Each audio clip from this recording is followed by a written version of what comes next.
Hello, everyone, and welcome to this episode of Wings Podcast. This is your host, Milind Agnihotri. In today's episode, we will meet Meghan Belsare, a physiotherapist and a sports scientist who loves to analyze and get creative with every little aspect of his job and life. He has treated and trained Commonwealth medal winners in wrestling and weightlifting and is currently training Olympic and Commonwealth athletes. After a stint in clinical paradigm, Meghan has now stepped into the shoes of an entrepreneur and dreams of changing the dynamics of the current healthcare spectrum of sports science and physical therapy. He blogs on sports history and science and is excited to be on a journey called life. Welcome, Meghan, to this episode of Wings Podcast. Hello. It's a wonderful feeling to be on this podcast. I've been a listener of your couple of podcasts which have been aired previously. It's a very nice thing that whatever it is that you're doing, promoting the youth and whatever they're doing, it's wonderful. So it's wonderful to see such a sorry. Which episodes have you heard, and what have you liked about it?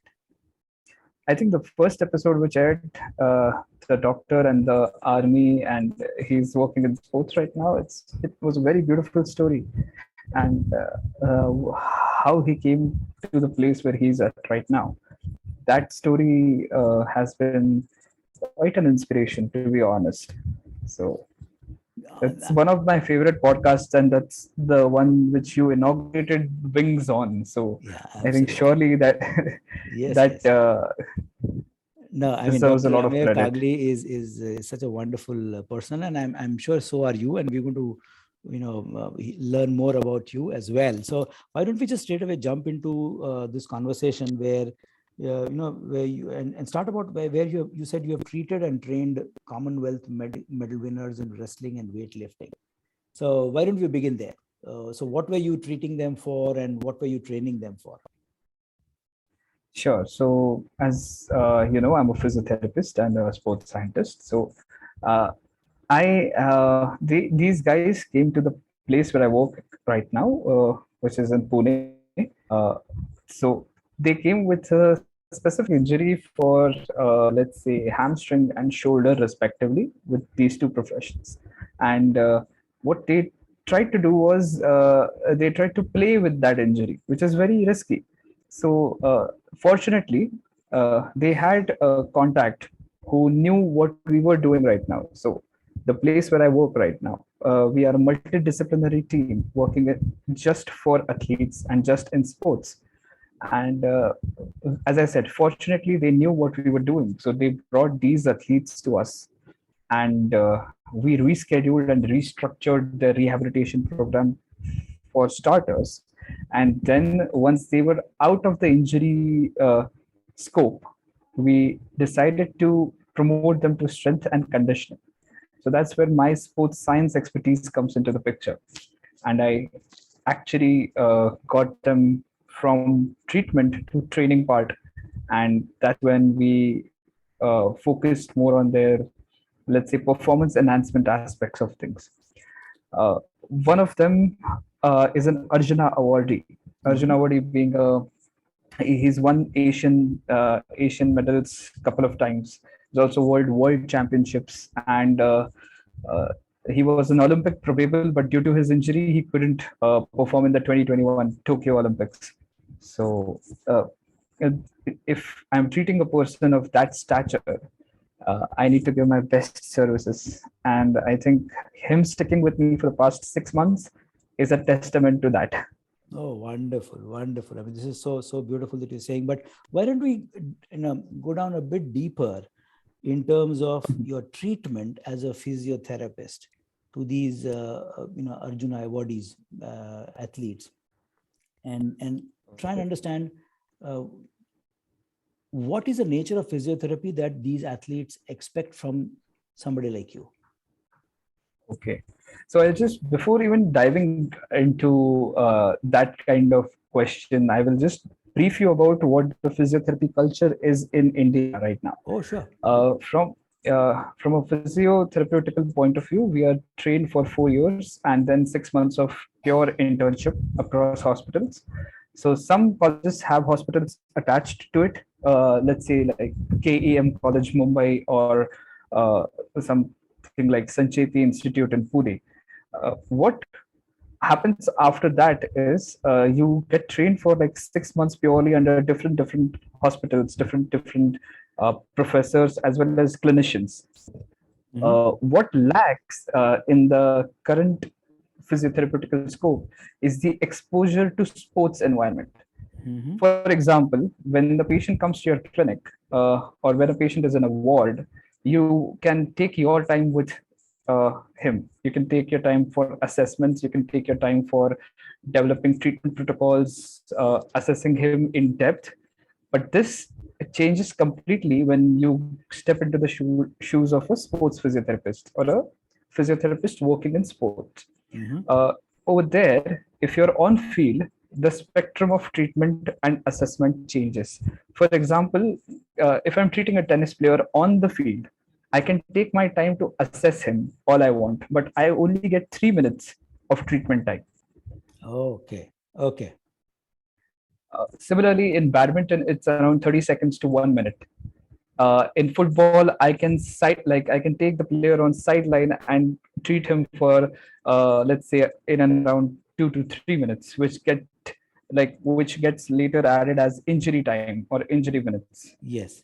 Uh, it's different for every sport, and that's why these people need to have that kind of experience or expertise. For example, BCCI won't appoint a newbie with any even Ranji teams. They will Yes. appoint someone who has a prior experience of treating cricket players, because they know what kind of injuries do they face and what kind of treatment time is required for the same. Now, having debriefed you about this, what happens is, in while we are graduating, we don't get enough exposure for sports. Mm-hmm. Now, what we did after graduation was we tried to step into sports extensively and did unpaid internships and observerships and learned as much as we could. And obviously, my further education in UK helped. And that's when we understood what exactly needs to be done for athletes. So coming to the question, I think this is where we kind of start part. So he came in for hamstring injury, and The it was a wrestler? rare type of hamstring. Is it the The wrestler? wrestler came in for an hamstring injury, Okay. yes, Okay. and for an hamstring injury with a certain rare condition. It's not your usual hamstring tear or not your usual hamstring, let's say, sprain. Okay. Okay, like the muscle wasn't strained, no ligaments were sprained. It was a rare type of injury. So how do you rehabilitate such a person who doesn't feel pain in any other movement except for excessive forward bending? Mm-hmm. So if you've seen the wrestlers in their position, like when they grapple each other or when they start the fight, they are in a very bent over position, like a flexed trunk position. Correct. At he feels pain only in that position, Mm. which is Mm. very specific to his sport. So how do you develop a treatment protocol for him? So you give more bending activities and you see how much can he sustain, what pain levels can he sustain, what is his threshold, and then you try and train him in that range particularly. Then you step up the intensity so as to, it's a combat sport, right? Yes. It's a Yes. wrestling is a combat sport. So you try and step it up slowly and eventually to a point where he can play without having or feeling the pain. That is the usual stepwise rehabilitation protocol you can see in these kind of injuries. So, Megan, what you just said now, I'm trying to connect to what you said a little while ago about, as a not a general physiotherapist, but a physiotherapist in sports. You have to Yes. work with your, these athletes or sports people in a very short, Mhm. limited time window because they are in action. You got to treat them in action and get them up and ready Yes. within that limited time Yes. zone. Now, let's take the case of hamstring itself. I'm just trying to wrap my head around this little complexity which I'm sensing, but I'm not getting it. That Yes. the hamstring happens to a particular muscle of the body. Mhm. Now, Mhm. the same muscle is in action. Let's say in the case of the wrestler, you talk about a forward bend and a stretch movement, that kind of thing. Yes. Whereas the Yes. same muscle for a tennis Mhm. player happens Mhm. to play out in a different context, or whether it is a footballer or a cricketer. Yes. So Yes. if I got this right, that it's important for you then to also not only know how the muscle operates and how do you get it back into shape for peak performance, if that is the right word, but Yes. in relation to the sport that you're dealing with. So is that how the complexity is? I'm just trying to. Yes. So for starters, you've got the complexity exactly right. Okay. Right. So hamstrings is used in sprinters extensively. So hamstring is the sprinter's muscle. Correct. Right. In tennis, there is a rapid change of direction, so they use almost all muscles of the leg. Like obviously, every sportsman uses all the muscles of his body while playing, Mm-hmm. but there are certain muscles which dominate. For example, like in running 100 meters, hamstrings dominate, Mm-hmm. but then the action or the movement is performed in different planes, in different axes, and that is how we understand what the movement is. So in running, you see our legs move like the wheel, or the wheel of a car, or Mm-hmm. like a train moving forwards, right? Mm-hmm. So they are in circular motions, and they're cyclic Correct. basically. Correct. Correct. Correct. But in combat sports, they are free. They Mm. can move from left to right, and they can just not just the hamstrings, the entire legs can move in any direction, and they need to have complete mobility, flexibility, as well as strength. So understanding what the movement pattern is very important, rather than just understanding what the injury is and what the muscle requires. So that's the treatment part as a physiotherapist that gets played out. But there is also the training part of getting the muscle in Yes. a particular shape as a sports scientist. And if I were to add a bit of complexity there, that not across kind of sports, but even the sports person that you're dealing with. I know many of these combat sports and all these sports are male dominated, but over the years, a lot of women have come forward and they play this sport, and Oh, they're big winners. And today, I think women are as much standing, next to men, shoulder to shoulder in all these, whether it is combat sport or boxing or tennis or whatever. So, yes. does the body type also make a difference in your work? Absolutely. It's equality all the way when it comes to medals in sports, but it's not equality when it comes to the physique, right? So I'll just give you the plain example. We all have heard about this common ligament injury called as ACL. Okay. Everybody knows, or almost everybody knows, what an ACL injury is. Can you? Usually happens in the knee. Is it an acronym or something? Yes, it's an acronym. It's called anterior cruciate ligament. Okay. It's situated in the knee, Okay. and it prevents our knee from falling ahead. Mm-hmm. So if the knee is bending, Mm-hmm. it prevents the excessive bending. Okay. Okay. Like, Okay. yeah, if you have heard about squatting, people Mm-hmm. say that you shouldn't squat more than the toe length, Yes. right? Mm-hmm. That's because it puts excessive strain on the ACL. Mm-hmm. Now, women, and with all due respect to every gender there is, women have 7 times more risk of ACL than men, of Okay. occurring an ACL injury than men. Okay. And this has been proved scientifically. There have been multiple researches, and this is purely because of the type of physique they have. It's nothing to do with why just women or why not men. Sure. Men also have those kind of injuries, but they are prone to having more ACL injuries, like at least 7 times more risk of ACL injuries than men.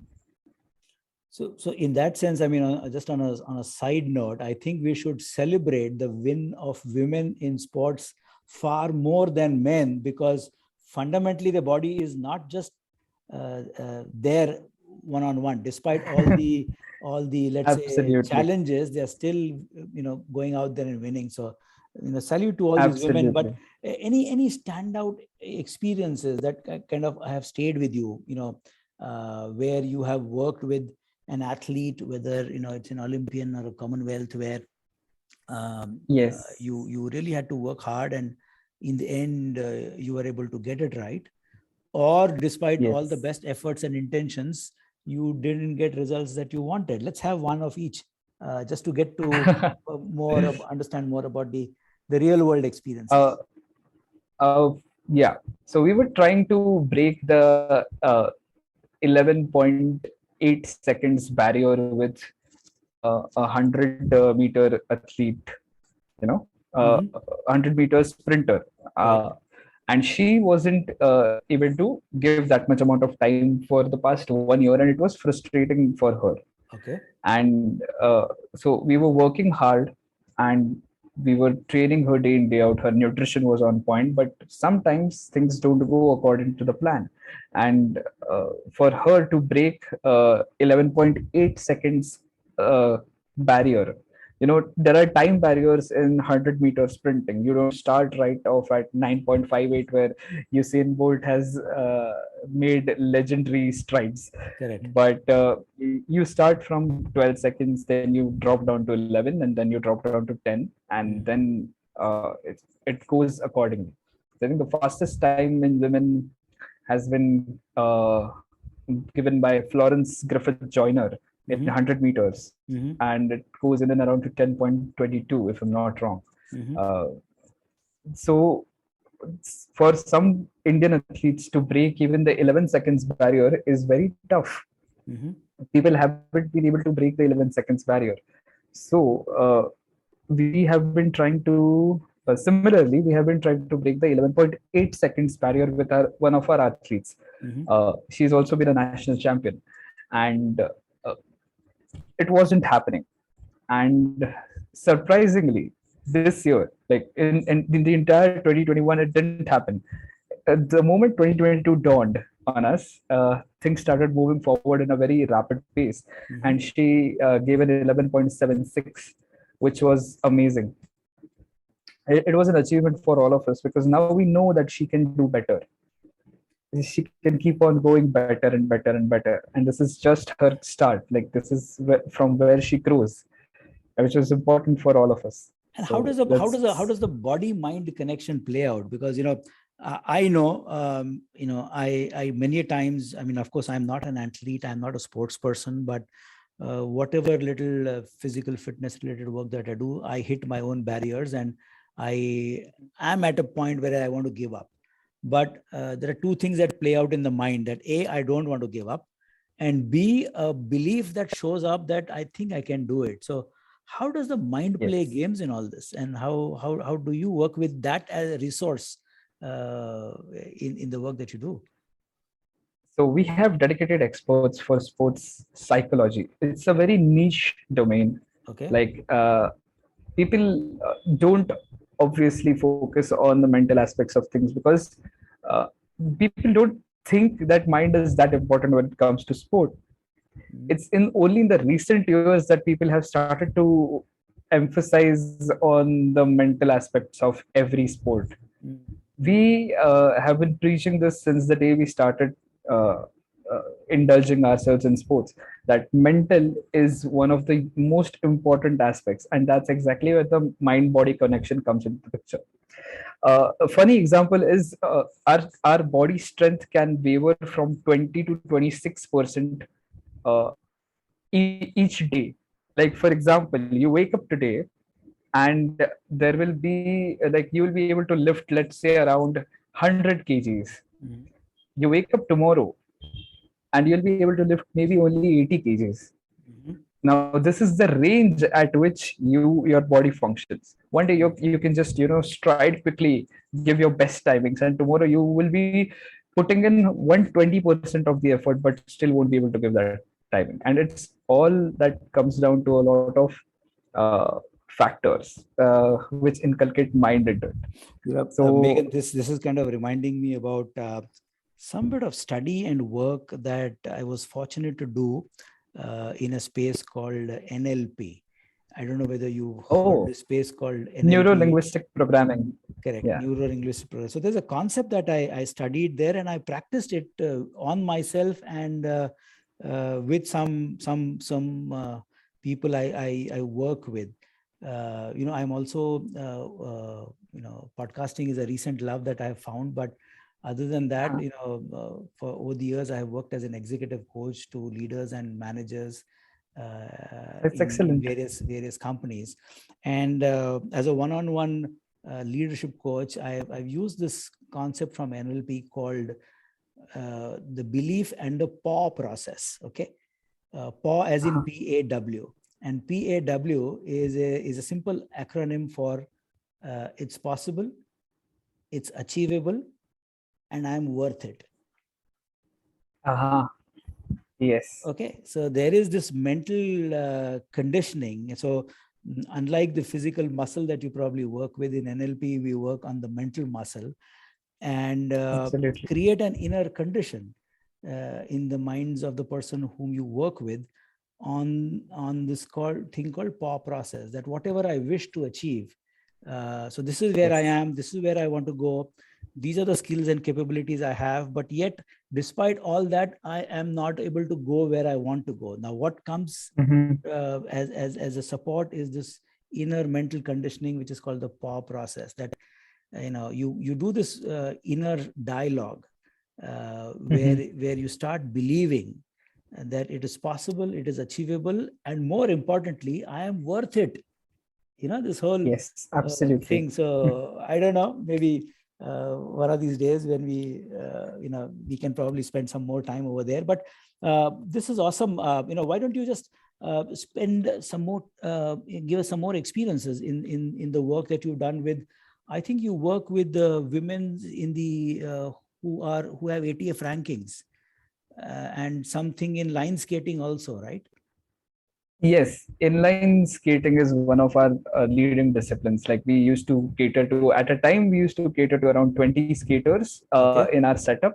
Okay. But right now they're all gone for their districts, states, and nationals. So it's kind of very on and off. These guys have their seasons, and then these guys have their practice sessions. So inline skating is a beautiful discipline. Again, it's very nice sport to watch. Absolutely, such a beautiful thing. Yeah. Yeah, and it has a lot of variations. One is speed skating, which is like on track, then the speed skating on road. Then you can switch to ice skating, which is again on track, and ice skating, which is slalom. Slalom is basically like dancing on the skates, and ice Yes. skaters, which these videos which we watch on social media. Yes. All of them take immense amount of your toe and your foot control, immense amount of what we call as proprioception, which is your Yes. joint position sense, basically. Yes. So this could be a topic in itself, but why don't we pivot now at this very interesting juncture and understand what was the trigger and motivation for you to become an entrepreneur and start your own venture in this space? So when I started treating and training patients and athletes, I recognized that there is a lot of scope, or let's just say there's a lot of things that we do, but there is no prior documentation, there is no structured way, or there is no organized approach in any kind of athlete management. Every entity is acting on its individual basis, which we call as a decentralized approach in governance, right? So what that is one of the triggering factors, that if we can't get everybody under one umbrella, how will we do what the athlete has done? Like, imagine you're a doctor, I'm a doctor, and we both are telling different things to the same athlete because he's approached us both on different occasions. Ideally, that shouldn't happen. So this calls for a need of the hour, which is A, transparency, B, documentation, and C, getting everybody in line with a workable council who can regulate, who can provide laws and regulations regarding what can be done and what cannot be done. Mm-hmm. Then there are certain applications and technologies which can be which can help to develop this kind of transparency in the field of sports science as well as physical therapy across the Indian contingent of sports. So So what's your vision for your venture as you have just begun this interesting journey in your life? uh, primarily to target the technological part in today's athletic world. Mm-hmm. There are products which we can use to develop an athlete, uh, which we don't use that often because of maybe monetary limitations or maybe practical limitations or whatever limitations there are, but we don't use. Mm-hmm. A simple example would be, this is just an example, this is Sure. nothing related to what we do, Mm-hmm. but let's say a sprinter, right? He practices on track on a hand held stopwatch, Correct. but in competition he's supposed to give timings on a timing gate, Correct. and this all is a matter of fractions. So why not make more affordable timing gates which can help them to cater to their training in a more beneficial approach. Let's say they are just giving their timings on timing gate and they are like, uh, there's no need for the coach to use a handheld stopwatch. It's right there. They're getting the times on their laptop screens or their mobile screens, Correct. and this just reduces the error because handheld includes human error, Correct. while timing gate is all automatic. Correct. So you remove that part and you tell the athlete that, oh, I am sensing you're giving 11.76 and I am sensing you're giving 12.0.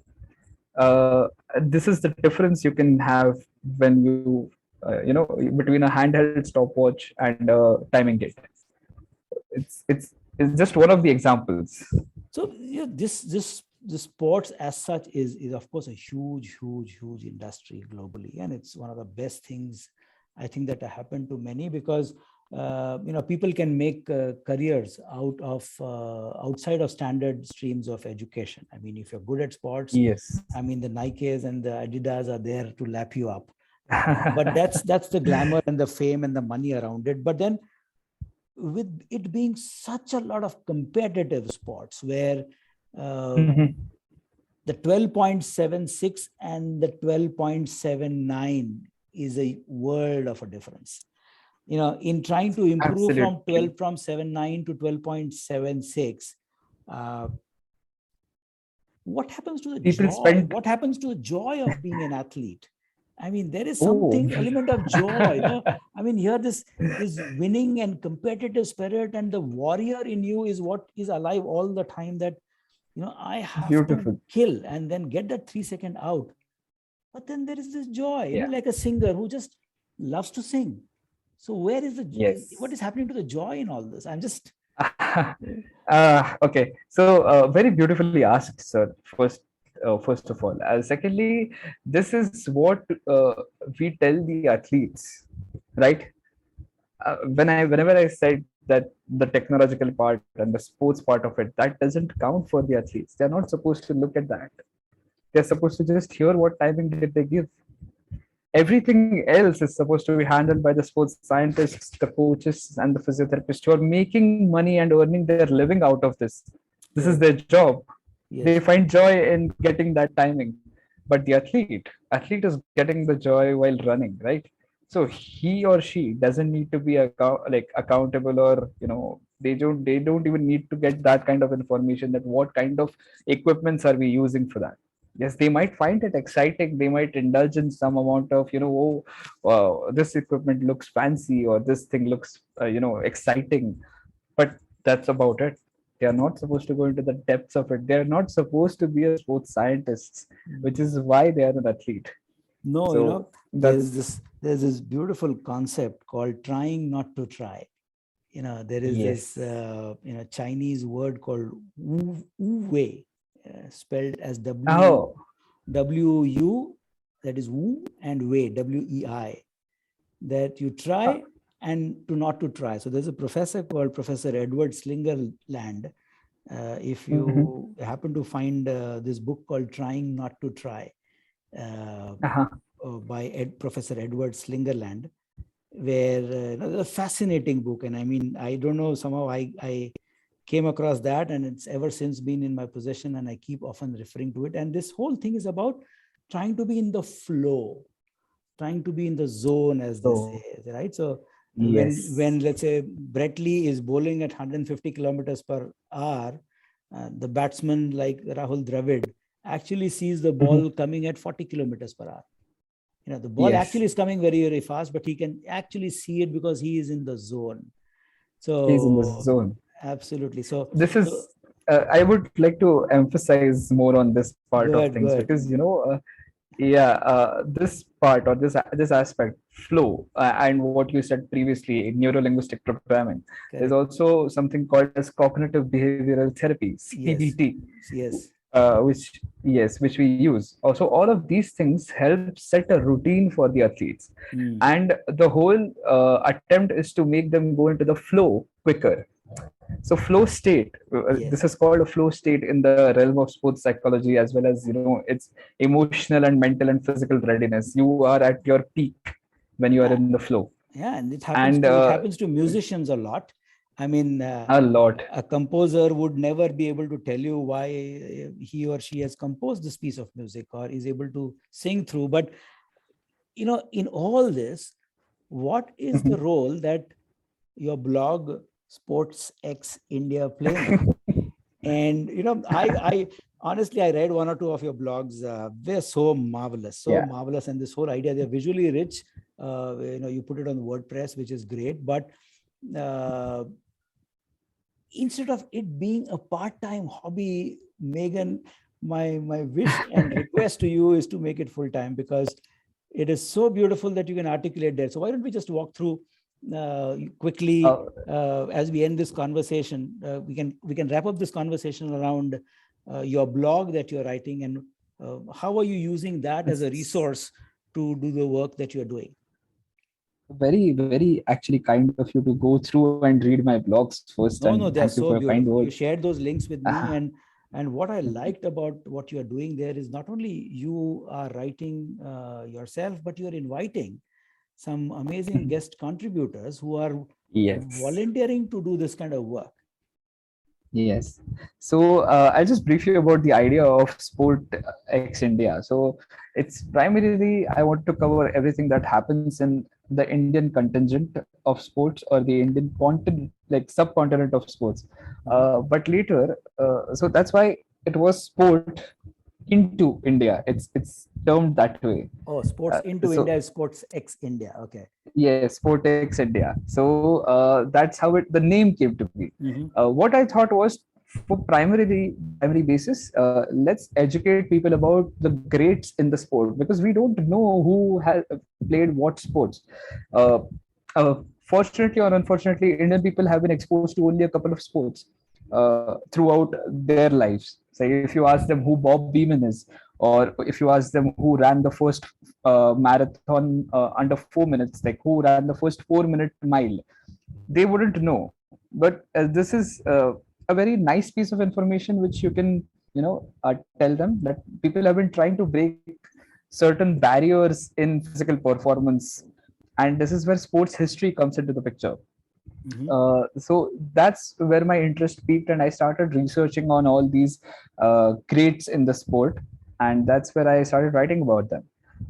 So using this idea, this concept, I decided to go on WordPress and start blogging, and B, I decided to ask a couple of my friends if they will be willing to write for free. Because I can't pay them, and neither am I getting anything out of it. They were very generous as to accept my offer and give me blogs on a regular basis, and they have been very kind enough to share a little bit extra actually than what I asked. So I've been blessed with those people around me, and Yeah. Let me pitch in here. I mean, I'm actually tempted and motivated, and I cannot resist myself. But if you No, allow, no if you problem. allow me, Megan, I would love to work with you and collaborate with you to probably, see if we can jointly write something about the flow states and sports. Absolutely. Absolutely. There was an article I was planning to do on flow states, Mhm. which was related to the demise of my basketball idol Kobe Bryant.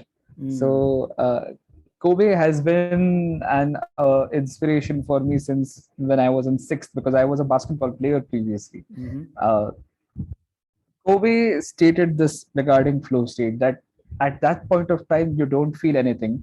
The crowd's noise reduces to zero, Mm. and you can just see the ball, your teammates, and the basket.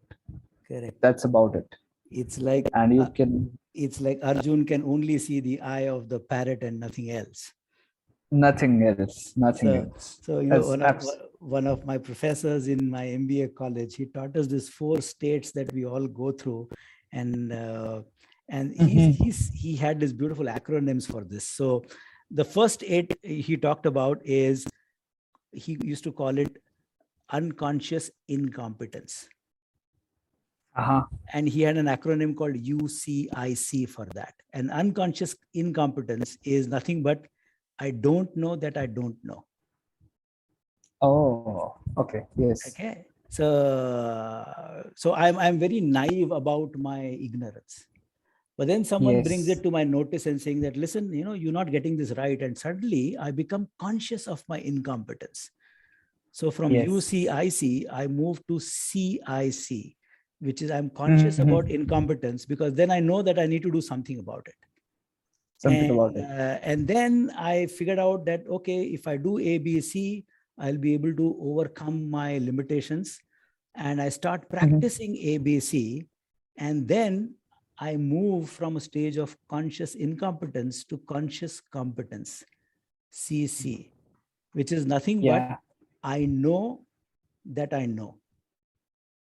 So you move from the earlier stages of I don't know that I don't know to I know that I don't know. no.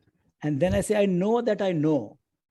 But then I keep Mhm. practicing ABC, which was, for example, as a sport specialist, you are helping me to get down from 12.79 seconds to 12.76 seconds and give me several tricks. And I keep doing that, practice, practice, practice, Yes, practice, practice. And at some point in time, I am not only 12.76, I'm 12.70, and I don't even know about it. yes, So I go to yes, this final, absolutely. so I go to this final flow state where what our prof used to say is a state of unconscious competence.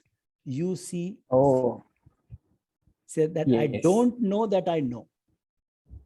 So this Very beautifully stated. whole journey Yeah, yeah. from I don't know that I don't know to I know that I don't know, I know that I know, and I don't know that I know. So why am I able to break the 12.7 barrier? I have no clue. Why am I able to stick with it? I have no clue. How did I get that exact color on the canvas? I have no clue. There is something which is beyond me, which is making this happen. So I don't know. Yes, I lose my presence. Is where that's how I see yes. the Or flow state. it's rather than you losing your presence, you become one with the activity you're doing. That's a better way to go about it. You Yeah, become one with whatever it's that you're yeah. doing. The act and the action becomes and merge into one. So what a wonderful Yes. concept and an idea. And Megan, I'll say this again. I don't mind saying this on the podcast, but one of these days I would love to work with you and try and see if we could jointly pen this article on your blog on sports We can example. absolutely do that. We can absolutely do that. Awesome, awesome. So Megan, I think we are coming close to this end of this conversation. So just quickly want to Mhm. hear from you. How has these 35 minutes been for you? And It's it, as we close this conversation, what is it that you would like to say to yourself?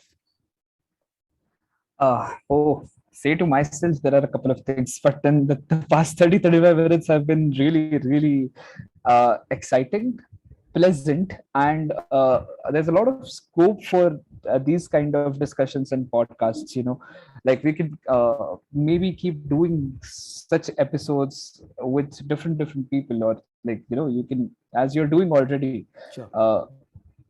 It's a very nice thing that you're doing, and it really inspires me to probably do something in my field as well. Maybe get hold of a couple of young physios, and try and ask them what they are doing and how they are doing it. And it's very interesting. It's very exciting as well. That's the first thing. The second thing is, thank you for inviting me on this beautiful podcast, which has been it's been very, very uh, amazing to talk to you. And thirdly, some things to say to myself. I mean, a lot of, like, life is a journey. Just enjoy the process, or maybe the process is the destination. There is no end point, so you just have to enjoy it. Undoubtedly. I mean, the journey is the goal, as they say. So, Yeah. all I can say is, it's been an amazing conversation. And honestly, Meghan, the Wings podcast is nothing but a platform conceptualized, created for young Indians like you, and to celebrate your stories. I mean, who would know that in today's India, there are young people like you who at such an early stage in life are able to combine their passion and profession into one. And we live in a world where these opportunities are available. They're all there for the taking, and you guys are doing something such amazing stuff. So, all I would say is wish you good luck, and just stay on course. All credits to my mom and dad for allowing me to dream big. Undoubtedly. So here, let's end this podcast conversation by giving out a big salam and a salute to all the parents of young Indians who are allowing their children, boys and girls, to live out their dreams. And may God bless them, and may God bless people like you, Meghan. Goodbye, take care, and catch up with you soon. Thank you so much. Wish you the same. Bye-bye. Thank you for your time today, my dear listeners. This is your host, Milind Agnihotri, signing off. Goodbye, take care, and stay safe.